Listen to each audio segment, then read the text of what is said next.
Bonjour à tous, bienvenue sur ce webinaire concernant le double diplôme avec l'école des mines ParisTech.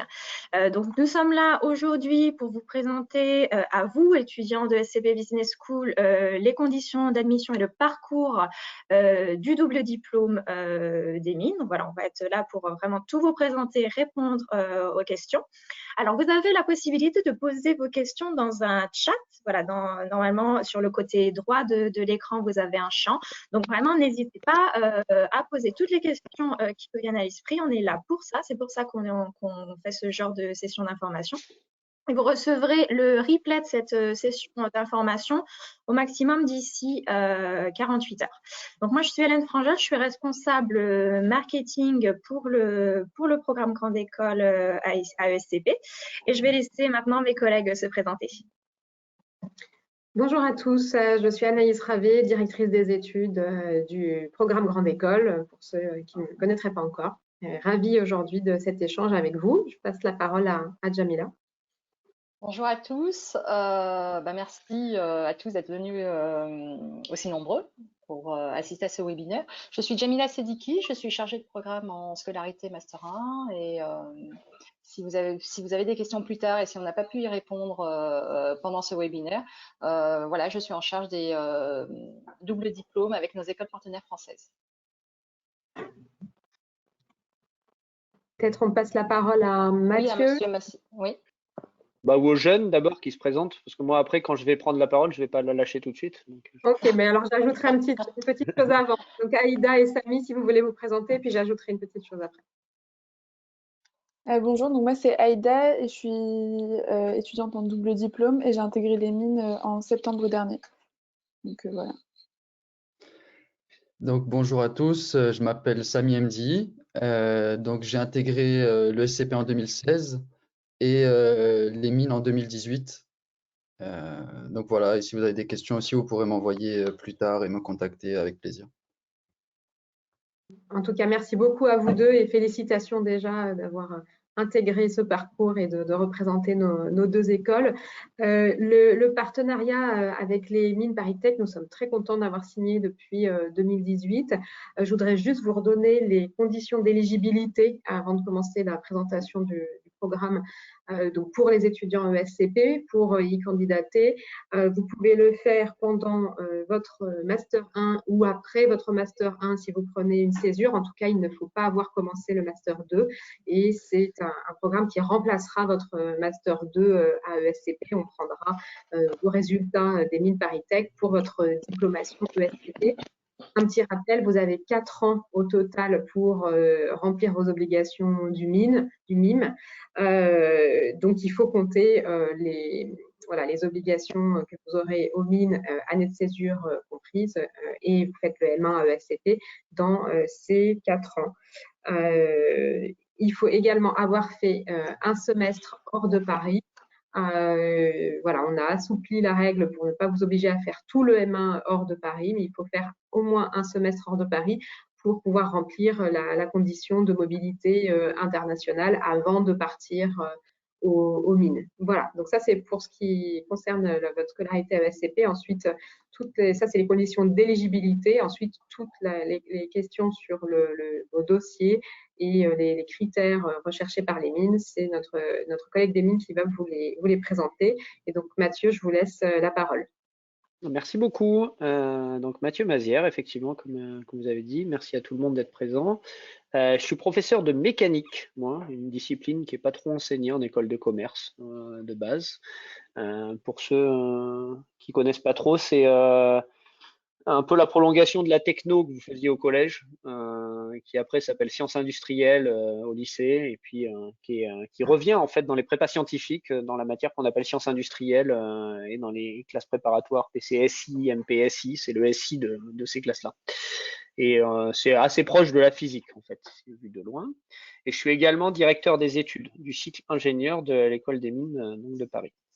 Je vais vous présenter rapidement, sous forme d'une vingtaine de minutes, essentiellement les éléments pédagogiques du parcours qu'on propose aux élèves en double diplôme, qui viennent après 2 ans dans une école type école de commerce, mais ça s'applique aussi à l'agro ou à certaines écoles normales, et qui viennent faire au moins 2 ans, a priori, chez nous. Alors, ça peut faire 3 ans avec une année de césure au milieu, mais normalement, c'est 2 ans de formation qui correspondent, pour faire simple, au M1 et au M2 de notre cursus, qui lui est en 3 ans.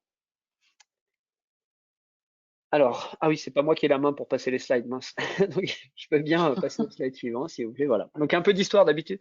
D'abord, pour présenter donc l'école des mines de Paris, que vous devez connaître a priori si vous êtes autour de dans la salle virtuelle actuellement.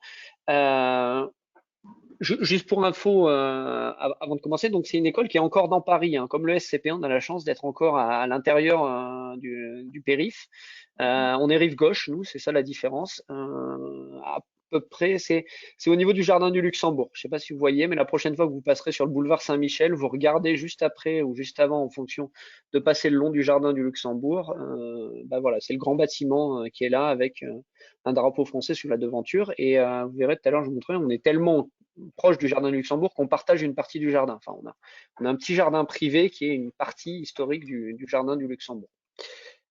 Historiquement, c'est une école qui est très vieille, qui a été créée en 1783, donc il y a presque 250 ans maintenant, et qui avait pour vocation initialement à former des ingénieurs pour aller diriger et gérer les mines. C'est pour ça qu'on s'appelle comme ça. Mais au courant du 19e siècle, il y a eu un élargissement des thématiques et des vocations des élèves qui étaient formés dans l'école, essentiellement parce que pour maîtriser l'art de la mine, on en était arrivé à former également les élèves à des considérations techniques, à maîtriser la fabrication et l'entretien des machines, notamment par tout ce qui est autour du chemin de fer, et jusqu'à des éléments de sociologie et d'économie, parce que pour faire tourner une mine, fallait essayer d'éviter que son corps, comment dire, que les ouvriers qui y travaillent se mettent en grève systématiquement parce que il y avait une gestion managériale catastrophique ou des choses comme ça. Donc très très tôt, et c'est ça qui est assez atypique dans cette école, on a apporté des contenus en termes sciences humaines et sociales, sciences économiques et sociales. Quand je dis très très tôt, c'est dès le milieu du 19e, ce qui est assez atypique pour une école technique. À partir du milieu du XXe siècle, il y a un troisième, on va dire, changement majeur qui a été amené au sein de l'école, c'est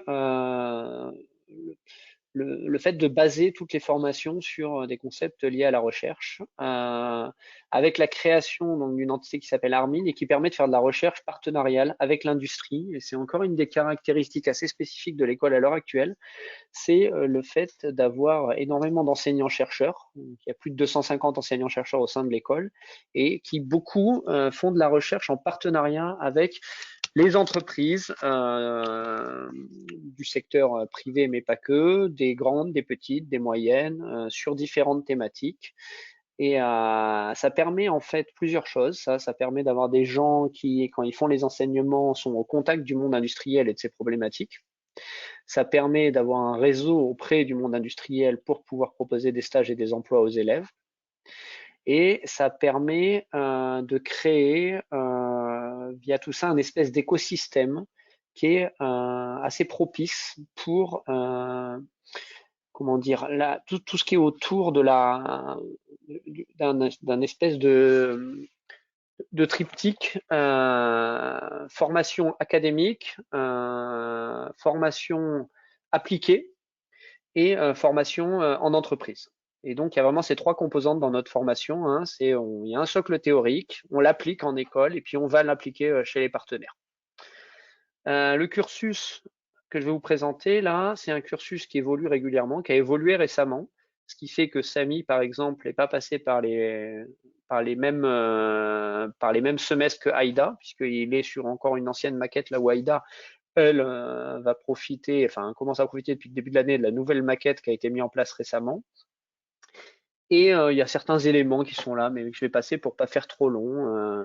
Ce qu'il faut bien comprendre, c'est que c'est une formation pluridisciplinaire, généraliste, qui s'étend depuis les mathématiques fondamentales jusqu'à la sociologie, pour faire simple, en passant par la physique, la mécanique, l'énergétique, etc., etc. Alors, si on passe au slide suivant, s'il vous plaît. Ce que Voilà, juste avant de passer donc sur le détail du cursus, un deuxième slide sur l'école.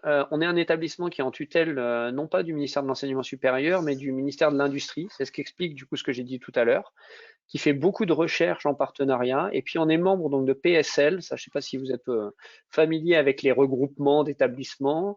Le nôtre, c'est celui qui est situé géographiquement plutôt autour de la montagne Sainte-Geneviève, enfin un de ceux qui est situé au cœur du 5e, 6e arrondissement. Et puis la liste des partenaires, vous l'avez en dessous là. Ça s'étend depuis le Collège de France jusqu'à l'Observatoire, en passant par l'ENS, Paris Dauphine, etc., etc. Suivant, s'il vous plaît. Alors, donc comme je disais, c'est un cursus normalement qui est en 3 ans, mais dans le cadre des doubles diplômes, nous, on vous propose de rejoindre le cycle directement après la première année, donc c'est-à-dire directement au début de la deuxième année. Je crois qu'il y a une super animation qui met une flèche si on passe au slide d'après pour montrer ça. Si je dis pas de bêtises. Voilà, donc voilà, vous rentrez ici. Ouais, impressionnant comme animation. Donc on passe on vous dédouane de la première année en estimant que finalement, vous avez, via votre prépa aux écoles de commerce et les 2 années que vous avez eues en formation initiale, on va dire, au sein de l'ESCP, vous avez acquis en termes de compétences théoriques au sens large, suffisamment d'éléments pour passer vers la suite. Ça veut dire que à partir de là, on va vous proposer 2 années qui ont un peu des caractéristiques différentes. La première qui est vraiment autour de l'apprentissage du métier d'ingénieur un peu traditionnel, on va dire, mais c'est le traitement de projets complexes en groupe, en équipe, et la découverte de choses comment dire, d'expériences que vous n'avez pas forcément pu faire jusqu'ici, c'est-à-dire de la recherche, du travail sous forme de stage de recherche, des stages en entreprise et des mobilités internationales. Ça, c'est plutôt pour les élèves qui sont là depuis la première année. À l'inverse, la troisième année, dont je parlerai également un petit peu après, c'est vraiment la préparation au monde d'après, enfin à votre monde d'après. C'est tout ce qui est autour des sciences de l'entreprise. Alors ça, des choses que vous avez pu déjà voir, mais vous allez voir que c'est présenté avec une autre approche. Et puis la formation un petit peu personnelle, c'est-à-dire je me découvre, j'essaie de comprendre mes aspirations, vers où je veux travailler, pourquoi, comment. Et il y a une forme de spécialisation qui est organisée autour de ce qu'on appelle les options. On va passer au slide d'après, s'il vous plaît.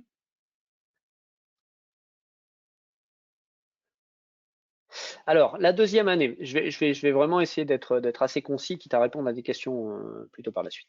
La deuxième année, donc ça c'est celle, comme j'ai dit, hein, qui est la nouvelle mouture, donc ça ne correspond pas vraiment à ce qu'a pu connaître Samy à l'époque. Il y a des similitudes, hein, il pourra retrouver des éléments, mais c'est quand même quelque chose qui a été complètement redesigné. Le concept, c'est au cours de l'année, il faut avoir réalisé 2 trimestres qu'on appelle de type ingénierie, un trimestre de type recherche ou entrepreneuriat, et un stage en étranger à l'étranger en entreprise. Alors, sans détailler le tableau qui est en bas du slide, je vais plutôt vous présenter, mais c'est quoi finalement un trimestre ingénierie, un trimestre recherche et un stage à l'étranger. Donc, sachant que vous avez compris que c'est un 4 quarts, hein, là, ce que je vous présente, la deuxième année, avec 2 quarts qui sont de type ingénierie, un quart recherche et un quart stage. Slide suivant, s'il vous plaît.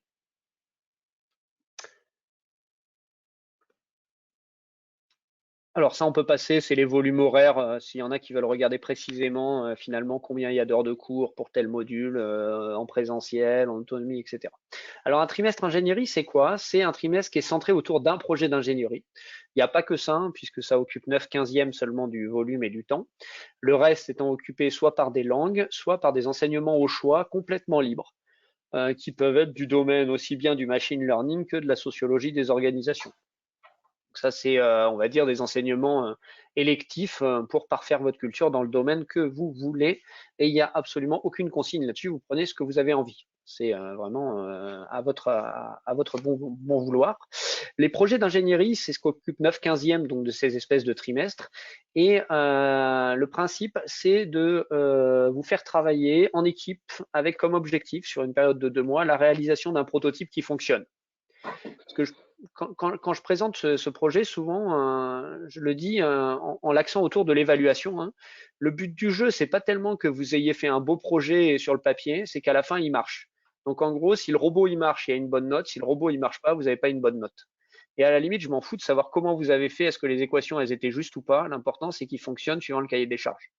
Alors, c'est un peu extrême hein, comme vision des choses. On va quand même aussi regarder la méthode qui a permis d'obtenir ça. Mais le but du jeu, c'est vraiment de nous montrer qu'en entreprise et plus tard, ce qui va beaucoup être évalué, c'est la capacité à réaliser quelque chose jusqu'au bout et à le faire fonctionner. D'accord? Et les projets interrompus, en fait, bah, c'est pas très utile, en fait. Vous n'allez pas être évalué avec des très bonnes notes ensuite, si jamais vous faites que des choses qui fonctionnent pas. Alors, je crois qu'il y a une liste sur le slide d'après, si on peut passer. Des projets qui sont proposés. Systématiquement, il y a des parties cours et des parties projets hein, dans ce qu'on appelle un projet. Juste rapidement pour expliquer ce qu'on a proposé cette année, à chaque trimestre, donc sur les périodes d'abord octobre-novembre, puis décembre-janvier, puis février-mars. Hein, à chaque fois, il y a plusieurs projets proposés. Là, on avait d'un côté quelque chose autour de la réalité virtuelle ou de la fabrication justement de systèmes robotiques. Réalité virtuelle, c'est avec les casques et tout ça. Là, hein. Au deuxième trimestre, là, qui vont commencer maintenant, il y a un projet autour de la développement d'applications web mobile ou bien quelque chose autour des systèmes embarqués intelligents. Et puis, au troisième trimestre, ça sera autour de l'aéronautique ou bien des capteurs intelligents pour l'environnement et des systèmes de monitoring et de traitement, etc., etc. Donc, on voit le but du jeu, c'est de fabriquer des choses avec ses mains, vraiment arriver à la réalisation. Et puis, les élèves, ils coupent, ils fabriquent, etc. Alors, Aïda, je sais plus, j'ai pas regardé ce que tu avais fait précisément, mais tu dois passer dans au moins 2 de ces projets-là, a priori, si je dis pas de bêtises. Oui, j'ai fait le mécatro pour l'instant. Oui. Tu as fait mécatro, tu as fabriqué quelque chose, et puis tu vas en faire un deuxième, là, a priori, dans le courant de l'année. Exactement. On va passer au suivant. Donc ça occupe quand même une bonne partie de l'année.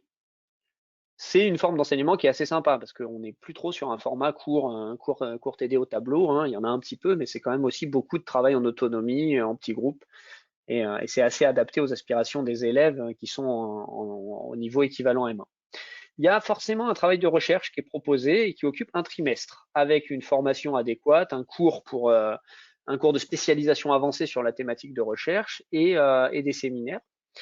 Et là, le but du jeu, c'est d'initier l'ensemble des élèves, tous, au domaine de la recherche fondamentale ou appliquée, mais à ce qu'on appelle le domaine de la recherche. Je crois que sur le slide d'après, il y a les domaines qui sont indiqués. Et ça va me permettre de compléter. Parce que ce qu'il faut comprendre, c'est OK, on oblige tout le monde à faire de la recherche. Par contre, on vous laisse la possibilité de le faire dans le domaine où vous voulez, soit en environnement au sens large, ça c'est les thèmes en vert qui sont proposés, soit en mathématiques et sciences digitales pour le bleu clair, en économie, management et société pour celui-là, en santé ou bien en sciences de la matière. Et on voit qu'en fait, il y a une proposition de thématique qui est très très vaste et qui permet de trouver votre compte. Il y a assez peu d'élèves qui m'ont dit moi je veux pas faire ça. Quand bien même il y en aurait eu, en fait, il y a possibilité pour ceux qui veulent vraiment pas faire de recherche de prendre à la place un trimestre de type entrepreneuriat, et donc c'est le slide d'après, qui vient en substitution et là qui est plutôt pour les profils et les personnes qui auraient envie de partir vers un projet de type création de start-up ou création de spin-off au sein d'une entreprise existante, mais pour en faire une entreprise voisine ou enfin issue de ce qui se faisait quelque part, ce qui est à la mode actuellement. Et là, c'est un peu la même chose, mais pour faire simple et résumer rapidement et passer à la suite, le trimestre de type ingénierie, on fabrique un prototype de quelque chose. Le trimestre de type recherche, on écrit un article et on essaie d'en faire une synthèse avec les standards de la recherche. Et le trimestre entrepreneurial, le but du jeu, c'est de développer ce qu'on appelle un proof of concept, un POC, qui est donc quelque chose qui c'est pas physique en général, hein, d'accord, c'est un concept de start-up ou d'idée entrepreneuriale ou entrepreneuriale et qui soit poussé suffisamment avec un niveau de maturité qui puisse permettre ensuite éventuellement pour ceux qui le souhaitent en troisième année de poursuivre ce projet et d'aller jusqu'à la création de leur start-up. Voilà. Alors après, une fois que vous avez, alors ça c'est juste pour lister ce que je disais, hein, la possibilité d'avoir pour ceux qui ont vraiment la fibre entrepreneuriale de faire un fil rouge sur l'ensemble de l'année. La troisième année. Donc là on a fermé, voilà, vous avez compris le principe. Aïda, juste pour info, toi tu fais recherche ou entrepreneuriat au final là cette année? J'ai commencé la recherche là. Sur quel, tu t'es inscrit à quel Théorie du contrôle. Théorie du contrôle, voilà. Donc des maths appliquées de haut niveau liées à l'automatique et ce genre de choses.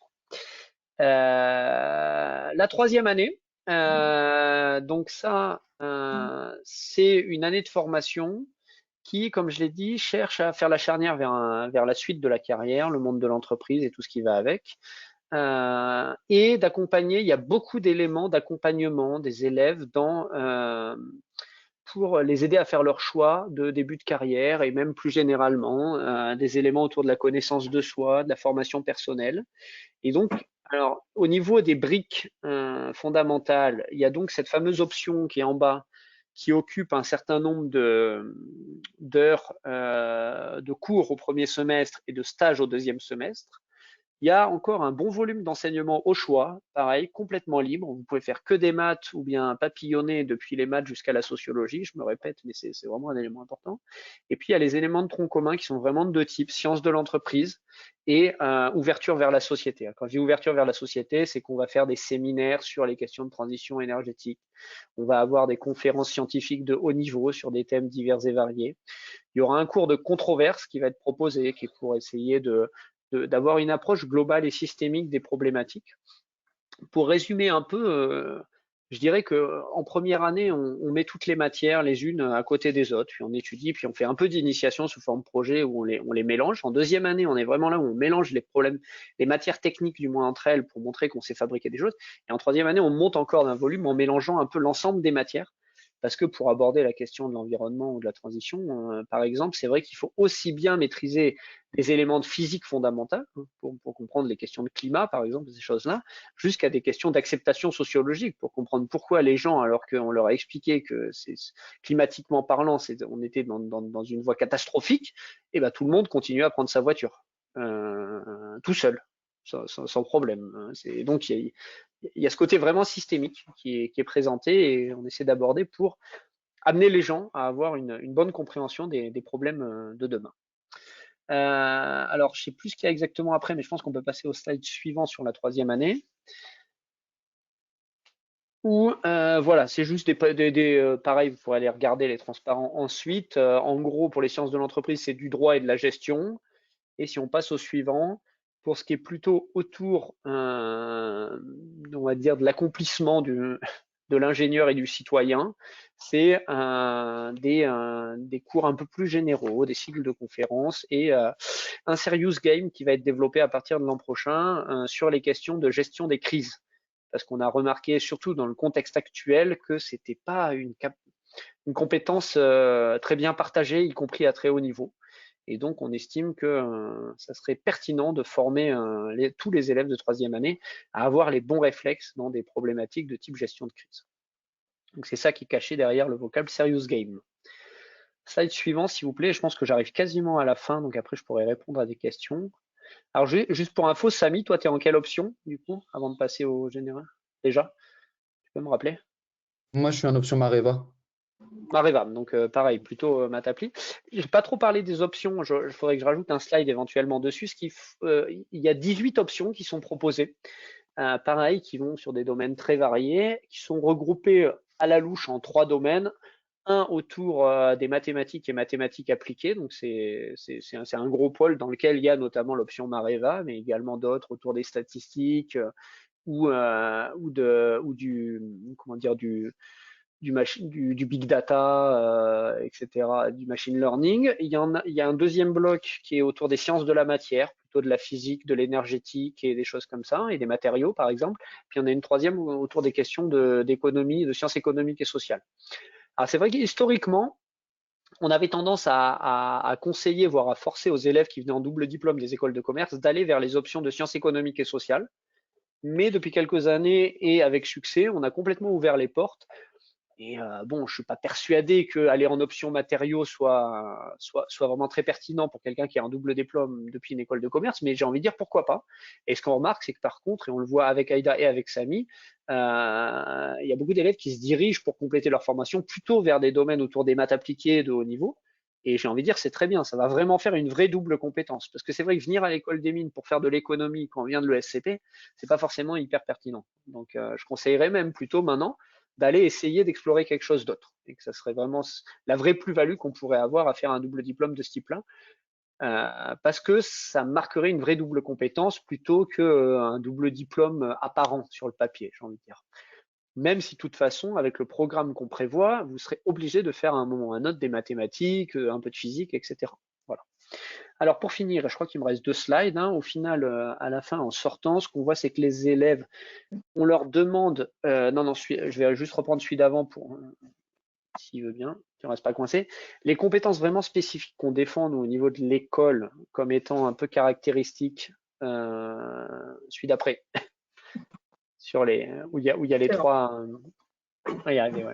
Sur les 3 compétences, donc un peu spécifiques de ce qu'on estime des élèves qui sortent de ce cycle-là, c'est la compétence critique. Donc, comme c'est indiqué, c'est la capacité à pouvoir mobiliser l'ensemble de ces champs de connaissances qui ont été développés durant les 3 années, construits sous forme de briques qui s'assemblent pendant 3 ans pour pouvoir analyser une situation et proposer des avancées. Proposer des avancées qui soient innovantes, ça c'est la deuxième compétence, et qui soient un petit peu ce qu'on appelle out of the box, qui est une vraie compétence à ne pas juste reproduire ce qui existe, mais essayer de trouver quelque chose d'atypique. Et puis une troisième qui est sociale, c'est de savoir aussi amener des choses vers l'extérieur et de ne pas penser uniquement avec des œillères mon entreprise ou bien mon service ou bien mon équipe, mais d'avoir une capacité à se dire mais finalement si je fais ça, c'est plus généralement pour la planète, la société, etc. Alors c'est des bien grands mots, mais c'est une vraie transition par rapport à des formations. On a une façon de former les élèves ingénieurs qui a pu être, y compris chez nous, organisée pendant des années où il y avait une notion de performance qui était mise en avant par rapport à tout le reste. Or, on se rend compte que là, ça a des biais, notamment au niveau, comme je le disais, de ce qui se passe pour la planète, par exemple, ou en termes éthiques, si on regarde des affaires qu'il y a pu avoir dans l'automobile récemment, qui font repenser en partie le modèle. Et on peut pas s'affranchir de ça en disant on forme les gens à être juste performants. C'est plus ça l'objectif. Donc c'est pour ça qu'on redéfinit un petit peu les compétences, celles qu'on cherche à les définir nous à notre niveau. Alors, il doit y avoir le dernier slide derrière, et après, je prendrai les questions. Il me semble. Voilà, ça c'est des éléments un peu de candidature. Alors de notre côté, ça veut dire qu'en amont, il y a très probablement des éléments côté ESCP à rajouter. Au niveau de l'école des mines, a priori, nous, les candidatures, le dépôt des candidatures se font en ligne entre le 8 mars et le 4 avril, sous forme d'un petit dossier avec CV, relevé de notes et quelques informations en plus. Il y a un examen écrit en maths physique qui est organisé vers mi-avril, qui est un QCM qu'on fait passer à l'ensemble des élèves qui viennent en double diplôme, c'est-à-dire HEC, ESCP, agro, des ENS, etc. Et qu'on vient ensuite analyser, non pas de manière absolue, mais relative par rapport à votre parcours précédent. Donc on va aller regarder les élèves qui viennent de parcours école de commerce différemment des élèves de l'agro, par exemple. Notamment pour les maths et la physique, on évalue ça un peu différemment. On sélectionne un certain nombre de candidats pour des examens oraux et de motivation qui ont lieu en mai pour donner une réponse quasiment dans la foulée. Et puis, je crois que c'est tout parce que, après, voilà. Et puis, si vous êtes accepté, rentrez début septembre 2021. Pour ceux qui sont en M1 actuellement. Pour ceux qui seraient en L3, je ne sais pas s'il y en a dans la salle, vous faites +1 à tout ce que j'ai dit. Voilà. Mais alors Mathieu, vous pouvez peut-être préciser quel est le profil des étudiants qui seraient acceptés à ce double diplôme. Est-ce que des étudiants qui n'auraient pas fait de licence MIH ou qui n'auraient pas une licence scientifique de niveau équivalent pourraient postuler?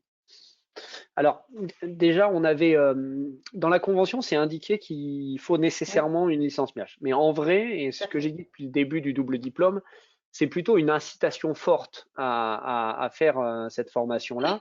Après, nous, on est confiant dans notre procédure, au sens où on estime que l'examen écrit et l'examen oral, y compris la partie scientifique, maths physique, nous permet de toute façon d'évaluer si c'est légitime de recruter ou pas les élèves qui passeraient par ce cursus-là. Donc, quand bien même un élève n'aurait pas fait la licence MIH en question, s'il a travaillé tous les soirs sur des bouquins de maths et de physique et que du coup il est super fort en maths physique, ce serait dommage de se priver, j'ai envie de dire. Bien sûr. Pour la partie mathématique, c'est vrai que la formation qui est faite en prépa commerciale et qui peut être complétée ensuite durant les premières années de l'école de commerce est en général suffisante pour pour valider un espèce de socle minimal qui est celui qu'on demande, même si derrière, on va quand même aller regarder jusqu'à quel point l'élève est fort en maths, d'une certaine manière. Pour la partie physique, on va plutôt regarder 2 choses, c'est-à-dire quels sont les restes de ce qu'il a pu apprendre en terminale. Et donc là, c'est vrai qu'à minima, il faut que l'élève ait été en filière scientifique. Je ne pense pas qu'on ait jamais recruté un élève qui serait passé en filière économique et commerciale. Alors, il faudra voir d'ailleurs avec le nouveau bac comment ça va se passer, mais bon, c'est une question pour dans 2 ans, ça, on va la laisser de côté pour l'instant. Et puis, on va regarder à évaluer un petit peu un sens physique, alors une capacité aussi à s'être enseigné et à avoir travaillé un peu la matière en dehors en autonomie, mais également un espèce de sens physique sous forme de questions, de concepts qui sont à la portée non pas de tout le monde, mais de toute personne qui a fait une terminale scientifique et qui a eu un peu de physique à cette époque-là. Concepts autour de l'énergie ou des choses comme ça, en fait, on peut les tester assez facilement, même sans que les personnes aient les clés et les codes autour des éléments mathématiques qui servent à faire les théories, en fait. Donc, c'est peut-être pas très clair, mais en gros, voilà, on a une façon d'évaluer. Et puis derrière, il y a le projet professionnel. Le projet professionnel, il est évalué au cours de l'entretien de motivation et on cherche à comprendre pourquoi l'élève vient. Si c'est pour faire joli avec un deuxième diplôme, je vais être très honnête, à l'heure actuelle, je pense qu'il n'y a aucun élève qui sort de SCP ni des mines qui a besoin d'un deuxième diplôme pour trouver un boulot, y compris dans le domaine vers lequel il a envie de travailler. Donc nous, on défend le fait que si on vient faire ce double diplôme-là, c'est pour apporter plus une double compétence qu'un double diplôme. Et la double compétence, du coup, il faut qu'il y ait une certaine cohérence dans le parcours, dans le profil, en disant voilà, qu'est-ce qu'on va pouvoir vous apporter que vous ne pourrez pas trouver à l'ESCP ou dans un master partenaire qui soit plus proche en fait. Quelle est la spécificité? Pourquoi vous venez absolument aux mines? Qu'est-ce que nous on propose que vous ne trouverez pas ailleurs? C'est un peu ces questions-là qu'on cherche à évaluer quand on fait les entretiens de motivation. Merci. Alors j'allais dire, il y a des questions justement sur comment accéder la candidature. Comment est-ce que les étudiants peuvent spécifiquement se préparer à cette épreuve de maths et de physique? Est-ce que vous avez des livres à recommander ou est-ce qu'il y a des annales qui sont disponibles sur un site, par exemple? Alors, ce que je vais mettre à disposition, c'est un exemple de QCM qui est proposé aux élèves lors des sessions écrites. Je me permets de le mettre à disposition de manière générique parce qu'en fait, je ne l'ai pas inventé particulièrement, hein, c'est le même QCM qu'on propose aux élèves qui rentrent en première année dans les écoles d'ingénieurs après une L3 scientifique. Et donc, il est disponible en tant que tel sur le site qui s'appelle ASTGUI, enfin GUI Univ, qui est le concours pour les élèves qui viennent de L3 de maths ou de physique et qui cherchent à rentrer dans les écoles d'ingénieurs via ce concours-là. Il y a une notice qui est disponible et à la fin de la notice, il y a 4 pages d'exemples de QCM qui est à peu près le même niveau et le même type de questions que nous, on vient poser aux élèves qui passent sur ce concours-là. Donc, j'ai aucune difficulté à le transmettre parce que je le sors pas de mon ordinateur, je l'ai vraiment pris sur Internet et je l'ai trouvé tel quel. Ça me permet de donner une image à peu près de ce qui est attendu. En termes d'ouvrages sur lesquels travailler, je sais pas, ça faudrait demander plutôt à Samy et à Aïda, quoi. Est-ce qu'ils ont travaillé avant, comment ils ont fait eux, pour préparer, quoi, spécifiquement? Est-ce qu'ils ont repris leur cours de terminale? J'en sais rien.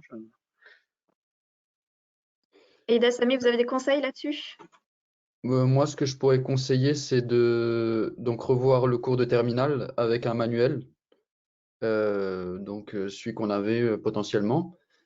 Et pour les maths, donc de bien revoir ce qu'on a vu en classe prépa, plus certaines choses comme les équadifs qui seront très importantes et d'autres choses qu'on trouve je connais pas le nom exact, mais c'est un gros livre jaune, MP étoile, je crois, qui est vraiment de qualité, je trouve.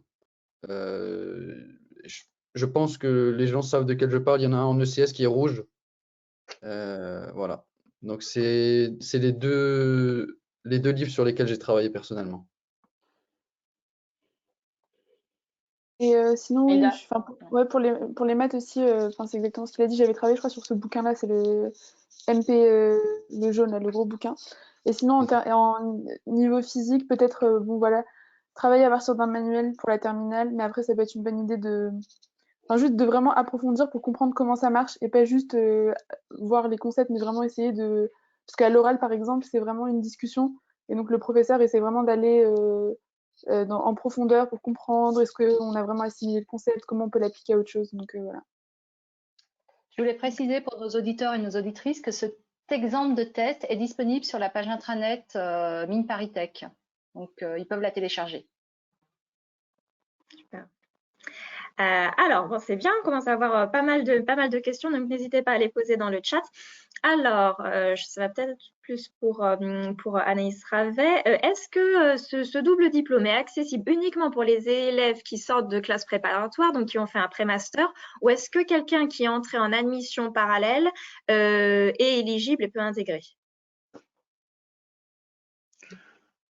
Alors, oui, c'est accessible à quelqu'un qui serait entré en admission parallèle. Après, comme l'a dit Mathieu Mazière, il faut avoir quand même un background scientifique quelque part. Donc voilà, je dirais qu'après, ça dépend du parcours. C'est un programme en français, donc pour les étudiants français francophones. Et ensuite, peut-être que je peux laisser... En fait, sur le principe, il n'y a pas d'objection à ce que ce soit des personnes en admission directe, mais je laisse peut-être Mathieu repréciser sur les attentes en termes de formation antérieure. Non, nous, encore une fois, enfin, moi, je pense qu'on est robuste, enfin, on estime être robuste sur notre processus de sélection. Donc, ce qui s'est passé avant, je me demande s'il n'y a pas un des candidats il y a 2 ans qui était issu d'ailleurs d'une licence universitaire, non? Samy, tu saurais, non? Si. Ouais, Noam, qui était avec moi, il avait fait une L3 de maths à Dauphine. Ouais, c'est ça, il n'était pas du tout passé par les prépas scientifiques, en fait. Il était Non, il vraiment était passé en par les. AST Oui, à mais il avait l'ESCP. une licence scientifique. Voilà, licence de Voilà, maths. c'est ça, une licence de maths. Voilà, donc ça.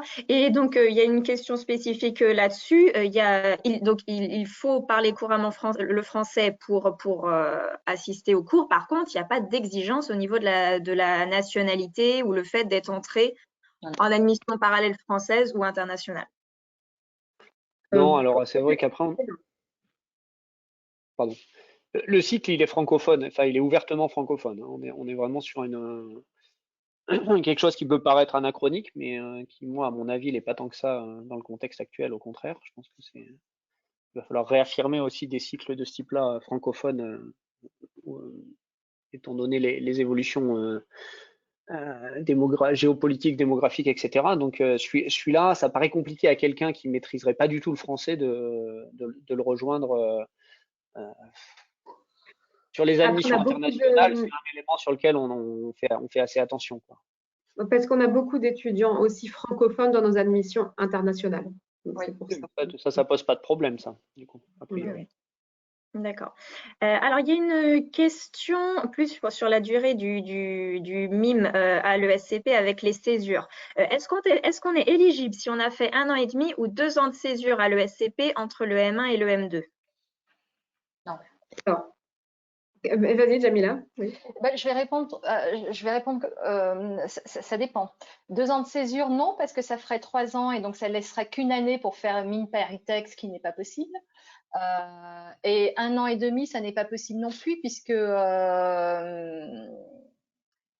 il resterait peu de semestres pour terminer également les 2 années à mine Paritech. Donc voilà, donc l'étudiant ne peut postuler que pendant son année de M1 ou pendant sa première année de césure, maximum. Voilà, exactement. Est-ce que vous pouvez indiquer combien d'élèves d'ESCP, venant de prépa, mais sinon de général, sont pris chaque année dans ce double diplôme? Alors, ça fait que 3 ans que ça existe, mais il n'y a pas de nombre. Alors, je suppose que la convention indique un nombre max quand même, qui doit être à 5 ou quelque chose comme ça. Il n'y a pas de nombre min, hein. Donc, en fait, la première année, il y en a 3 qui ont été admis, la deuxième année 0, l'an dernier 1. En fait, c'est un recrutement qui est relatif au sens, on ne vous compare pas avec des élèves de l'agro ou des normaliens scientifiques. Par contre, il reste absolu au sens où si on estime qu'on n'a aucun candidat qui est à le niveau en maths physique pour rejoindre, ou en termes de projet, hein, pour rejoindre la formation, on en prend 0. À l'inverse, s'il y en a 4 ou 5, on les prendra, quoi. D'ailleurs, c'est ce qui s'est passé la première année quand on a pris 3 élèves, quoi. Voilà. Donc, il y a entre 0 et 5 chaque année. D'accord, ok, voilà, pour avoir une fourchette, quoi. Et pour compléter, oui, pardon, de ce point de vue-là, vous faites votre candidature aux mines ou à un autre double diplôme d'ailleurs. Le nombre de places est limité, enfin, les chances sont limitées, c'est normal. Il y a une sélection et il y a l'école partenaire est vraiment souveraine dans la décision d'admission des candidats. Ce sont ses critères, c'est tout à fait normal. Tout comme nous, quand on accueille des étudiants d'école partenaire, c'est ESCP qui décide de l'admission. Mais en parallèle, vous faites d'autres choix à ESCP. Donc, les procédures de choix pour les spécialisations de M2, vous les faites en même temps. Et donc, vous gardez votre place à ESCP jusqu'au résultat de l'admission aux mines, par exemple, et on annule vos choix ESCP en dernier. Donc, voilà, vous faites vos choix en parallèle. D'accord. Alors, un rappel, il y a des questions sur les stages. Donc, un rappel aux étudiants, ils doivent avoir minimum 36 semaines d'expérience professionnelle pour avoir leur diplôme ESCP. Est-ce que les stages qui sont organisés, les stages mines, en fait, les stages organisés par l'école d'ingénieurs comptent dans ces 36 semaines d'expérience professionnelle? Alors oui, elles peuvent tout à fait compter, tout à fait. Donc, ça dépend si vous avez fait votre césure, pas votre césure, si vous avez besoin des semaines, mais les stages que vous faites dans l'école partenaire peuvent compter pour l'expérience professionnelle ESCP. D'accord, très bien. Alors, on a dit qu'on prenait de 0 à 5, enfin, il y avait de 0 à 5 places, mais pour combien de candidats à peu près, pour avoir une idée du taux de sélectivité? Alors l'année dernière, nous avons eu 7 dossiers de candidature et un seul admis, donc Aïda. Voilà, pour donner un ordre d'idée. D'accord. Alors, il y a des questions justement pour Samy et Aïda.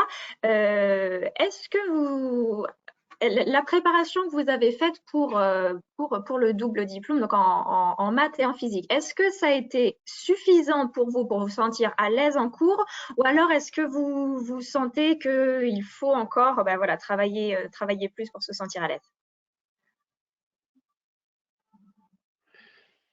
Je commence? Ouais. Ça dépend des matières qu'on choisit, étant donné qu'on a un choix très large et qu'on peut choisir vraiment ce qu'on veut comme les autres. Il y a des matières où il y a un petit décalage, il faut quand même travailler. Donc, moi, par exemple, j'avais choisi le projet d'ingénierie mécatronique. Et donc, une des matières principales, c'est de la mécanique des solides. Donc, bien sûr, il faut quand même rattraper parce que c'est des choses que la plupart des gens ont déjà eu un peu en prépa. Mais c'est pas insurmontable, ça se fait avec un peu de travail, on rattrape facilement notre retard. Oui, pour ma part, je dirais qu'en maths, ça demande un peu plus de travail que d'autres, mais ça reste très raisonnable et ça se fait sans souci.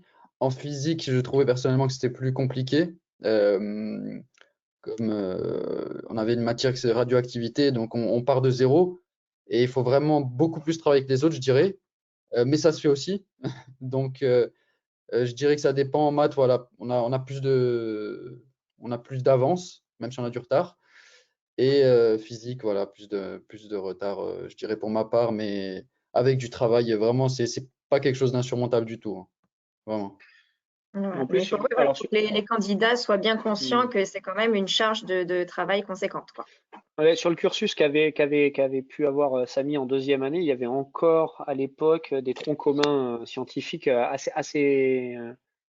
d'assez haut niveau et complètement obligatoires. Enfin, il a dû faire un cours de physique sur les atomes, comme il dit, à assez haut niveau.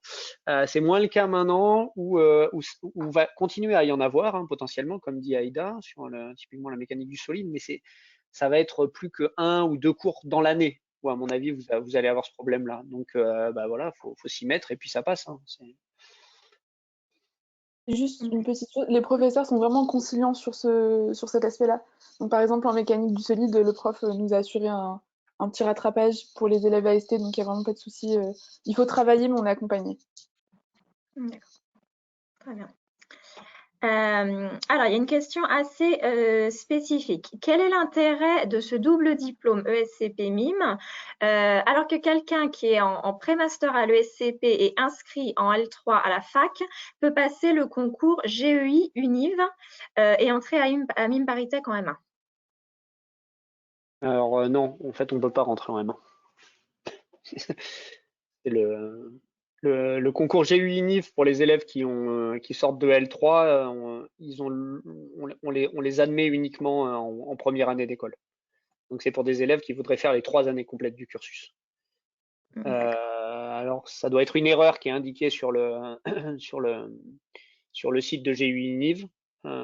Et de toute façon, historiquement, il y avait des passerelles un peu dans tous les sens, mais maintenant on a vraiment essayé de clarifier les choses. Donc on recrute en première année des élèves qui viennent de licence scientifique, qui ont une L3 et qui font les 3 années du cursus.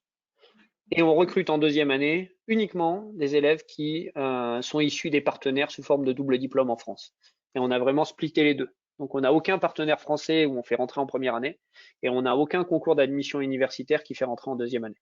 C'est vraiment l'un ou l'autre, c'est tout. Oui, c'est pas quelque chose qui se remplace. Alors, il y a des questions sur l'éventuel aménagement des emplois du temps. On a un étudiant qui est en master de maths à l'UMPC et où certains cours ne sont qu'en présentiel. Il demande est-ce qu'il est possible d'avoir certains aménagements pour suivre des cours d'un autre diplôme?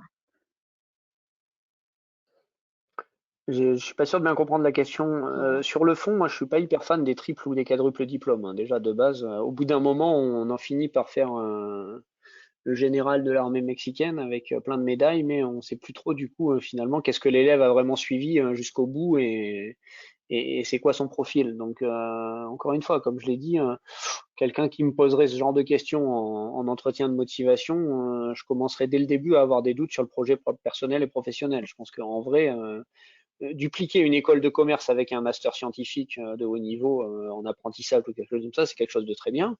Dupliquer une école de commerce avec une école d'ingénieur, c'est très bien. Vouloir faire les 3 en même temps, il va falloir qu'il soit assez convaincant pour justifier pourquoi il veut faire ça, hein. Déjà de base. Donc avant même de se poser la question de l'aménagement de l'emploi du temps, il va falloir être convaincant pour pouvoir être recruté. Je partage tout à fait l'avis de Mathieu Mazière. Voilà, attention au cumul, il faut vraiment qu'il y ait une cohérence. Et c'est déjà pas mal un double diplôme SCP, les mines ParisTech, je pense. Très bien. Alors, je regarde au niveau des questions auxquelles on n'a pas encore répondu. Est-ce qu'il y a un coût supplémentaire à ce double diplôme en plus des frais de scolarité ESCP? Oui.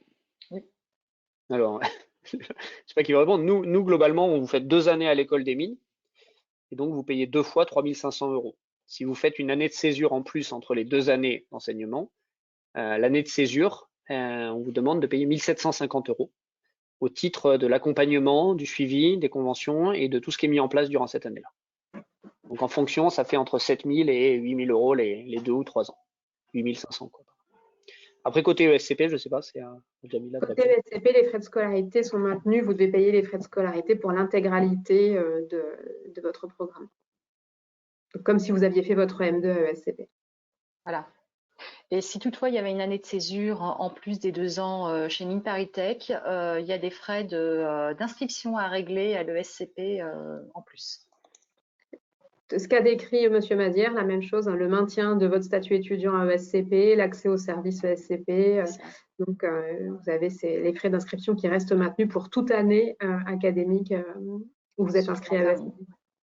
D'accord. Alors, une question plus spécifiquement pour Samy et Aïda. À ESCP, on propose des doubles diplômes avec plusieurs écoles d'ingénieurs. Est-ce que vous avez hésité avec d'autres écoles et qu'est-ce qui vous a décidé à choisir les mines spécifiquement?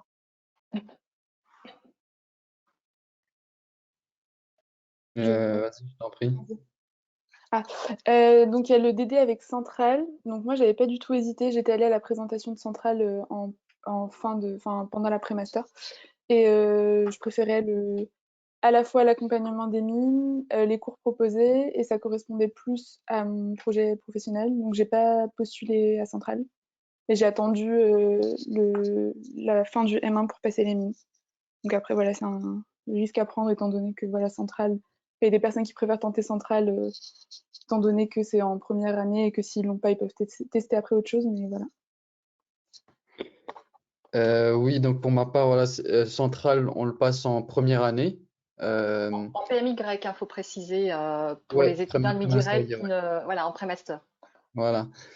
Et en fait, à ce moment-là, le double diplôme était encore en train de se mettre en place parce qu'il y avait eu la fusion entre Supélec et Centrale. Et c'était assez difficile au niveau de l'organisation. Ça m'avait pas vraiment plu, mais ça m'avait aussi intéressé parce qu'à la base, je suis intéressé par les sciences et je voulais acquérir des compétences techniques. Donc, c'était une possibilité. Donc, au final, j'ai pas postulé. L'organisation ne m'a pas plu. Et en M1, donc le double diplôme avec les mines venait d'arriver. On a su ça en décembre et quand j'ai vu donc aussi la simplicité du parcours, c'est-à-dire 2 plus 2, ça m'a plu parce que c'était pas comme ça central, c'était on alterne un semestre là, un semestre là. Euh, ça m'a un peu rebuté. Et donc voilà, j'étais pas intéressé par central au début à cause de l'organisation. Ça se trouve maintenant c'est mieux organisé, je sais pas du tout. Et le double diplôme des mines m'a intéressé par sa simplicité d'organisation et son contenu aussi. Voilà. Voilà, et je tiens à souligner justement à tous les étudiants qui assistent à cette session d'info qu'on organise des sessions similaires avec toutes les écoles et l'importance voilà, d'assister à ces webinaires où en plus vous recevez le replay après. Voilà, il faut que vous soyez, si vous êtes intéressé par une école d'ingénieurs, renseignez-vous vraiment sur toutes les options qui sont proposées pour trouver l'école qui vous convient le mieux. Samy et Aïda, est-ce que on est toujours sur la préparation en maths et physique, est-ce que vous pouvez dire combien de temps à l'avance vous avez préparé, voilà, préparé l'examen d'entrée, quoi? Nous, l'examen était prévu en mai, et après il a été décalé à cause du coronavirus. Mais j'avais commencé pendant le confinement, donc le confinement est assez bien tombé pour ça. Je saurais pas dire combien de temps avant. Après, je me suis pris à l'avance étant donné que bon, c'était le confinement, donc on avait du temps. Mais voilà, j'ai commencé à la fin, mais d'une manière très très condensée, étant donné que voilà, je sais pas. Pour ma part, donc on avait les examens écrits en avril et on avait eu connaissance du double diplôme en décembre et on avait les informations un peu au compte-gouttes, comme par exemple cet entraînement au QCM. Donc bon, au départ, c'était un peu, j'avais commencé en février à revoir des maths, petit à petit, que ça redevienne un peu plus, on va dire, naturel. Et après, on a reçu vraiment des directives, des choses à réviser. Et là, j'ai commencé beaucoup plus de manière plus intensive autour de mars et avant les écrits, du coup. Donc en avril. Très bien. Alors, ça peut plutôt être une question pour Monsieur Mazière. Donc, quand les étudiants ont déjà passé les écrits de maths et de physique, ils ont des entretiens de motivation. Vous regardez notamment l'adéquation avec le projet professionnel. Est-ce qu'il y a des stages, les étudiants, ils arrivent, ils ont déjà un peu fait des stages. Est-ce qu'il y a des stages qui aident à être pris aux mines? Est-ce qu'il y a voilà, des secteurs qui peuvent être particulièrement favorisés? Bah ouais, mais c'est un peu la même réponse que tout à l'heure. C'est en termes de double des stages qui permettent de justifier finalement pourquoi vous venez demander une double compétence. Les thématiques fortes dont j'ai parlé tout à l'heure de l'école, quand j'ai présenté la planche sur le trimestre recherche, ouais, c'est ça. C'est lesquelles? C'est d'une, tout ce qui est autour de l'énergie et de l'environnement. De deux, tout ce qui est autour des mathématiques et des sciences digitales. De 3, tout ce qui est en économie, sciences sociales. 4, la santé. Et 5, les sciences de la matière, la physique, les matériaux.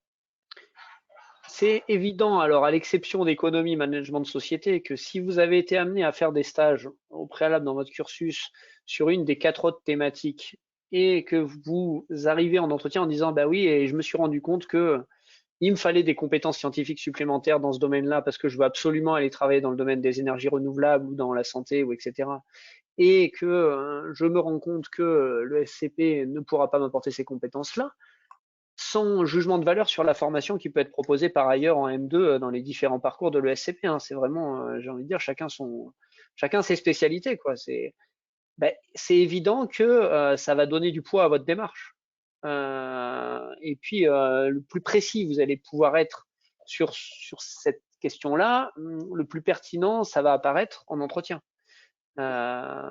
C'est évident que si vous avez fait que de la finance en stage et que vous me dites oui, je viens parce que vous êtes super fort en finance, je vais vous regarder bizarrement. Je pense que c'est assez clair. La façon de Oui, oui. Aïda et répondre. Samy, vous aviez fait vos stages où? Alors moi, j'avais fait quelque chose qui n'avait rien à voir justement, mais ça m'avait pas plu. J'étais en business development et marketing. Et justement aussi, enfin, pendant l'entretien, j'avais mis en avant cet aspect-là que enfin, voilà, j'avais essayé et que c'était un stage très pluridisciplinaire, donc j'avais touché à beaucoup de choses. Mais je m'étais vraiment rendu compte que voilà, il me manquait des connaissances scientifiques et que c'était plus vers ça que je voulais me rediriger. Moi, j'avais fait un stage de pré-master donc en audit. Ensuite, donc pendant mon année de césure, j'ai fait un stage à la Banque mondiale à Beyrouth dans la division transport. Donc, j'ai commencé à mettre en pratique des connaissances plus techniques, même si ça reste du consulting en quelque sorte. Mais quand on avait par exemple du travail avec des bureaux d'études où il fallait comprendre des choses un peu plus techniques, j'ai tout de suite vu l'utilité de ce que j'avais vu. Ça me paraissait plus naturel. Et là, maintenant que je suis en option Mareva, donc je cherche donc quelque chose dans le domaine de la robotique, l'automatique. Parce que, entre autres, en deuxième année, j'avais vraiment eu un coup de cœur pour la matière d'électronique. Je ne m'attendais pas du tout. Euh, et ça a fait que je me suis dirigé vers cette option et qu'elle m'a bien plu. Maintenant, je cherche quelque chose dans ce domaine. Et c'est ce que je trouve aussi intéressant aux mines, c'est que par exemple, quelqu'un qui a beaucoup de compétences techniques très dures, on va dire, peut par exemple se tourner vers l'entrepreneuriat ou des choses plus business. Et quelqu'un qui a un profil un peu plus du coup business à la base, comme je l'avais, peut creuser dans des choses plus techniques et y trouver des affinités. Donc, ça s'adapte, je trouve, pas mal au type de profil et voilà. D'accord, Et oui, donc l'électronique, c'est le domaine vers lequel là, tu aimerais te diriger quand tu vas chercher un emploi. voilà, enfin, l'automatique, la robotique, c'est en tout cas le stage de fin d'études que je cherche euh, pour le moment. D'accord. Aïda, toi, tu es plutôt dans le cursus. Est-ce que tu as déjà une idée de te diriger? Oui, donc moi je voulais enfin, me rediriger vers tout ce qui était énergie renouvelable. Après, justement, c'est ce que disait Samy, c'est que on a accès à un large panel de cours. Et donc moi aussi, là, il y a des choses auxquelles je m'attendais pas qui commencent vraiment à me plaire. Donc typiquement, tout ce qui est automatique, etc., ça m'a bien plu. Donc c'est pour ça que là, j'essaie d'explorer un peu plusieurs sujets. Et c'est l'avantage aussi sur chaque trimestre, on peut choisir nos enseignements spécialisés. Et donc ça permet de pouvoir prendre des choses vraiment différentes pour vraiment essayer de trouver ce qui nous correspond le plus. Très bien. Alors, il y a une question sur les options en troisième année aux mines. Vous avez parlé de 18 options. Est-ce qu'on a une liste précise de ces options? Alors, je suis en train de regarder la présentation si c'était. Non, il n'y avait pas dedans. En fait, après, il faut aller sur Ouais, le site qui s'appelle admissible avec un s.mine-paritech.fr, qui est le site qui est dédié pour présenter le cursus à l'ensemble des élèves qui souhaitent rentrer. Et là, en allant sur la page de la troisième année, on peut accéder à plein d'informations sur les options. C'est le plus simple. Faudrait que je rajoute le lien dans la présentation parce qu'en fait, ça pourrait être utile ça pour les gens qui veulent des infos en plus, même si la plupart sont redondantes. oui, ça peut être bien, même si c'était transmis à Jamelia Sediki pour qu'on puisse éventuellement l'ajouter sur l'intranet, ça peut être utile. Elle sera rajoutée sur intranet, donc si vous me la renvoyez mise à jour, il n'y a pas de souci. D'accord, je vais regarder ça. Très bien. Alors, comment ça se passe pour le mémoire de fin d'études? Est-ce que les étudiants le font avec ESCP ou plutôt avec les mines? Euh, Il peut être fait avec les mines. On ne demande pas de mémoire supplémentaire SCP. Donc on prendra le mémoire d'études de fin d'études des mines. Nous, il y a un stage de fin d'études qui peut être fait en partie dans les labos et souvent en partie en entreprise, voire tout en entreprise, qui donne lieu à un rapport, une soutenance, et c'est ça en fait qui fait office de mémoire je pense, de fin Exactement. d'études. Très bien. Bon, et ben nous sommes arrivés au bout des questions. Donc voilà, merci à tous les étudiants qui ont pu voilà, assister à ce webinaire. Votre contact privilégié à l'école, c'est Jamila Sediki si vous avez des questions plus tard. Donc merci d'y avoir assisté. Vous aurez le replay d'ici environ 48 heures. Et donc, évidemment, un grand merci aux intervenants, à Monsieur Mazière, à Samy et Aïda. Voilà, c'est vraiment très important d'avoir des témoignages d'étudiants pour les candidats au double diplôme, pour connaître un petit peu l'envers du décor. Et bien sûr, un grand merci à Anaïs Ravet et Jamila Sediki pour le côté ESCP. Est-ce que vous souhaitez ajouter un dernier mot d'encouragement, peut-être pour les étudiants? Bon courage. Non. Honnêtement, plus que de l'encouragement, je pense que c'est le message important, c'est posez-vous vraiment la bonne question de est-ce que ça correspond comment dire à ce que vous recherchez en termes de parcours personnel et professionnel. Je pense avoir j'espère assez bien présenté ce qu'on peut vous apporter. Et après, encore une fois, en fait, la motivation et un peu de travail fait le reste au final.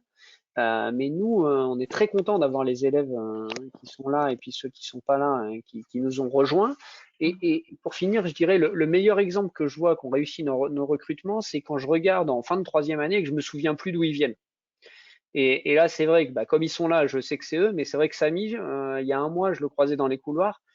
Comme ça, j'aurais pas dit ah ouais, lui, il est en double diplôme SCP en fait en vrai. Et ça, c'est un signe que on a réussi notre coup.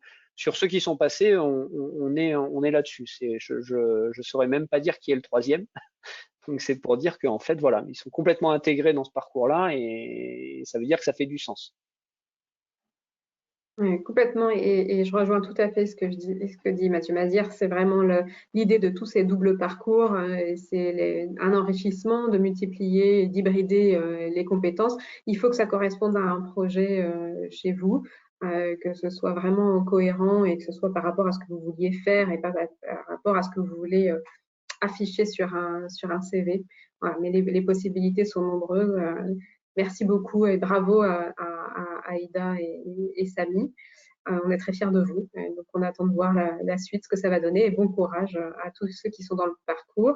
Et on aura d'autres présentations. Hélène l'a annoncé, on va faire des présentations pour chacun des doubles diplômes. Donc, on vous retrouvera sur les autres présentations aussi si vous êtes intéressés. Voilà. Merci beaucoup. À bientôt. Merci. Merci, au revoir. Au revoir. Oui, au revoir.